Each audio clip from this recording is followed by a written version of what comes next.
Hello everybody. So today I'm going to be posting a series of 3 videos to help you with your step 6 of Do Something Good. In step 6, remember that you are writing an argument essay, and this essay is really focusing on the problem that your charity solves. So for example, if you are using the American Humane Society as your charity, then the problem that charity really addresses is animal abuse, animal neglect, homelessness for animals, those kinds of things. And your essay is focusing on why people should care about or be concerned about what the problem is. So remember that you are not writing an essay about your charity, because that would make it an informational style essay. Instead, you're going to see today that the charity itself is going to be pulled in as part of your argument a little bit later on in your essay. So what I've done again is I am breaking down this tutorial into 3 different videos so that I can concentrate on one body paragraph per video, and you can just kind of be working along as you're waiting for me to upload the next section. So let's go ahead and get started. I'm showing you here a video slide presentation that I will post on Classroom after all 3 videos are completed and uploaded. And the slide presentation is called Using Rhetorical Strategies to Write Effective Body Paragraphs. So remember that it's not enough to have an argument, but you have to have an argument that has a lot of substance. And one of the ways that you are going to create an argument with substance is you're going to make sure that you build your argument using those rhetorical strategies that we talked about a couple weeks ago. So let's just kind of recap. You've already established a thesis, and your thesis has a claim. That's your argument.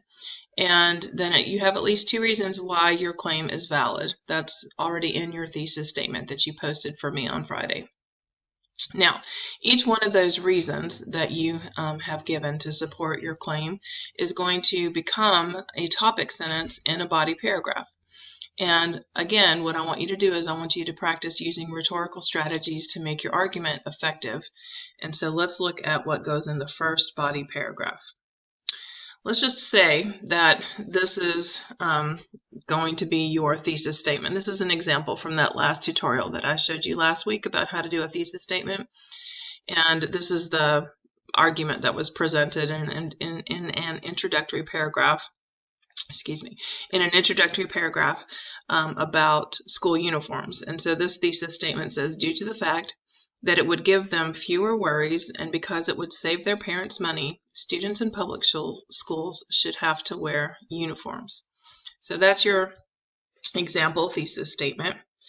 And again, that thesis provides 2 reasons why students should wear uniforms. One is that doing so would give them fewer worries, and 2, doing so would save their parents some money.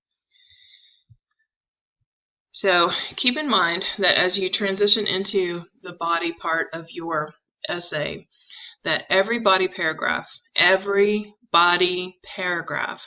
starts with a topic sentence.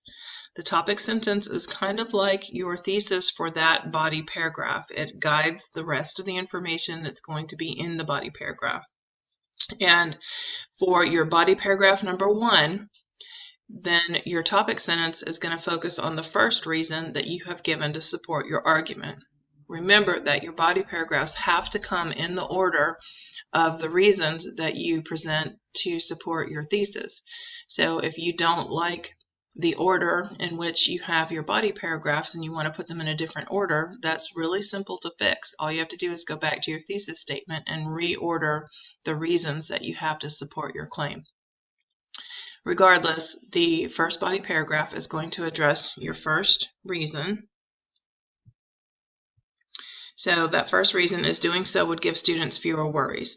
So here are a couple of examples of what topic sentences could look like. These are just 2 examples. They could look many different ways, but here are 2.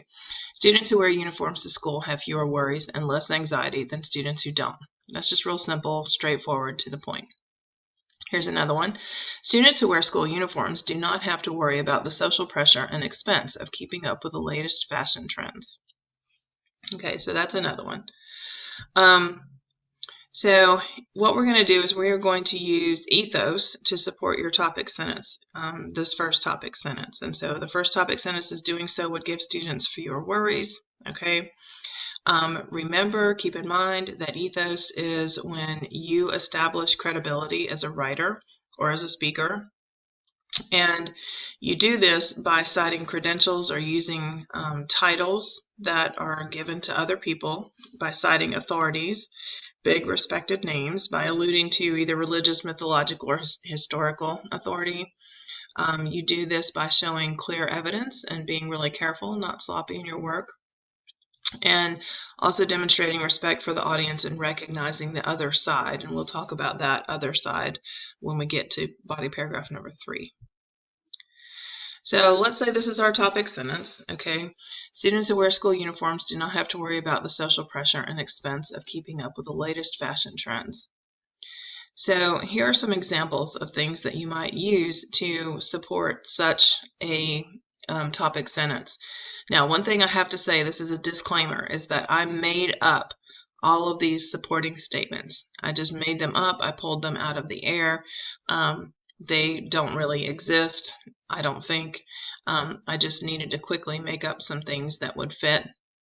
And in your case, of course, you're going to step out to the internet and you're going to find some information that will actually be legitimate. But an example of using a title or somebody who has credentials could be child psychiatrist Dr. Amanda Cranford has studied and written about the school uniform issue for 30 years. That gives Dr. Amanda Cranford has a title. She's a child psychiatrist and a doctor, and her credentials are that she's been working on this for 30 years, so that you've used somebody who is titled and has credentials. Also, you could use a big celebrity name, so you could say in People magazine, actress Dove Cameron spoke plainly about the pressures of fashion on young people. So there you're using a celebrity. You could also use some kind of historical data. Since 1947, students who wear school uniforms have demonstrated less anxiety than those who do not. Okay, so that's just kind of some examples of how that would look. As you put your body paragraph together, I want you to keep in mind the sandwich method. We talked about this earlier in the year, and you did a little bit of practice with it earlier in the year. So you have a topic sentence and you know what type of support that you want to establish ethos. So now you need to put that information together in your paragraph in a way that establishes your credibility as a writer. And you're going to do that through the sandwich model, which is 3 steps. First, you provide some context, then you give a quote, and then you provide some analysis, which is your own words, about why that quote is significant. Here's what it could look like. In People magazine, actress Dove Cameron spoke plainly about the pressures of fashion on young people. There's your context. Referring to her experience as a teenager, Cameron claims, "I was always worried about what other people thought of my clothing choices and whether or not I had the right styles to fit in. Some of those girls were outright mean if you weren't on trend." That part in red there is the quote. And again, keep in mind, I made that quote up. But that's where it would go. Cameron's experience, like many students, shows that peer pressure and bullying based on fashion can cause a lot of anxiety with students. That part there would be your analysis. Why is the quote significant? What is it trying to say? Okay, so you've got your context, you've got your quote, you've got your analysis. That is what a sandwich looks like when we're talking about the way to present your information in your argument. Now, the best body paragraphs are going to string at least 2 of these sandwiches together, and so you need to think about this as like a double-decker kind of a sandwich. And here I've also added in the correct citation format for if you're quoting somebody, and we'll talk more about that in a later tutorial. So here we go again. In People magazine, actress Dove Cameron spoke plainly about the pressures of fashion on young people. Referring to her experience as a teenager, Cameron claims, "I have always worried about what other people thought of my clothing choices and whether or not I had the right styles to fit in.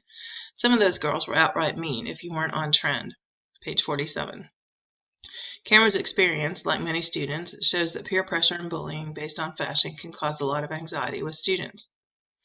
When the magazine interviewer pressed Cameron on the issue of school uniforms, she responded, "When I switched schools in 9th grade, we had to wear uniforms. The bullying about fashion choices stopped, and no one knew who had the money for the latest styles and who didn't." Not only can wearing school uniforms reduce worry about bullying, but the uniform becomes the great equalizer, helping students from lower income families to focus on their schoolwork and on building a healthy outlook on life without having to worry about keeping up with the Jones family. So you can see that there's context, a quote, and an analysis of the quote. And then there's further context, so that would be like later on in the article when the interviewer said something, another quote, and then more analysis. And you can see how these two sandwiches fit together to create body paragraph number 1. You're using Ethos because you are quoting somebody who's famous. And you are also citing information correctly, which also helps to establish ethos. One of the things that I want to draw your attention to is that, we have People Magazine is already stated as the source. And here you have a page number. That would be, you have your quote, no end punctuation, quotation marks, parentheses, page number, parentheses, and then your end punctuation period.